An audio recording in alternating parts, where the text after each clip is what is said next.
এবার একটু পশ্চিম বর্ধমান দুর্গাপুরের দিকে নজর রাখি।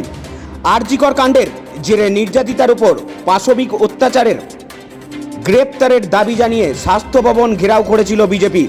এবার বিজেপি কর্মীদের বেছে বেছে পুলিশ হেনস্থার প্রতিবাদের সাথে মুখ্যমন্ত্রীর পদত্যাগ চেয়ে দুর্গাপুরের কোকোভ্যান থানার বিক্ষোভ বিজেপি মহিলা মোর্চার। দলের জেলা সভাপতি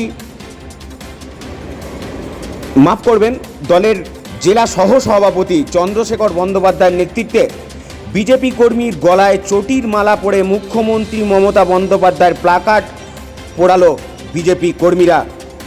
কোকোভ্যানের থানার পুলিশের সামনেই হলো মুখ্যমন্ত্রীর প্ল্যাকার্ডের দাহ। আজ দুর্গাপুর স্টেশন থেকে একটি পদযাত্রা করে বিজেপি কর্মীরা কোকোভ্যান থানার সামনে এসে বসে তুমুল বিক্ষোভে সামিল হয়। আরও একবার নজর রাখি দুর্গাপুরের দিকে। আরজিকর কাণ্ডের জেরে নির্যাতিতার উপর পাশবিক অত্যাচারদের গ্রেপ্তারের দাবি জানিয়ে স্বাস্থ্য ভবন ঘেরাও করেছিল বিজেপি। সরাসরি দেখছেন সেই ছবি ডেলি নিউজের পর্দায়।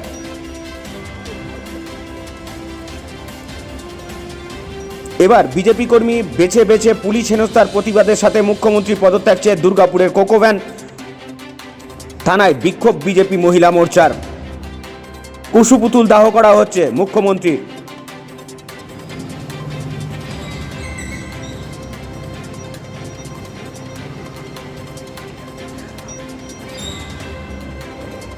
বারবার বলছি, কোকোভ্যান থানার পুলিশের সামনেই হলো মুখ্যমন্ত্রীর প্ল্যাকার্ড দাহ। এরপরে শুনবো চন্দ্রশেখর সহ সভাপতি বিজেপির কি বলছেন, সরাসরি শোনাবো আপনাদের। শুনুন দুর্গাপুর থেকে মদন দালালের রিপোর্ট, ডেলি নিউজ। রাজ্য জুড়ে, আজকে শুধু কোকোভ্যান থানার সামনে না, রাজ্য জুড়ে আমাদের রাজ্য সভাপতি ডক্টর সুকান্ত মজুমদারের নেতৃত্বে গোটা রাজ্যে প্রায় 350 থানায় ভারতীয় জনতা পার্টির মণ্ডল সভাপতিদের নেতৃত্বে, কার্যকর্তাদের নেতৃত্বে আজকে বিক্ষোভ হচ্ছে। কারণ আপনারা জানেন, জাস্টিস ফর আরজিকর এই দাবিতে যে আন্দোলন, শুধুমাত্র এই আন্দোলন ভারতীয় জনতা পার্টির কার্যকর্তাদের মধ্যে সীমাবদ্ধ আছে তা নাই। আজকে এই আন্দোলন পাড়ায় পাড়ায়, গলিতে গলিতে সাধারণ মানুষের আন্দোলনে পরিণত হয়েছে। দাবি একটাই, দফা এক, দাবি এক, মমতার পদত্যাগ। আমরা শুধু এই দাবিতে আন্দোলন চলছে। শ্যামবাজারে পাঁচমাথার মোড়ে 1 নম্বর মেট্রো গেটের সামনে ভারতীয় জনতা পার্টির প্রদেশ ভারতীয় বিজেপির নেতৃত্বে অবস্থান চলছে। আজকে তৃতীয় দিনে পড়ল।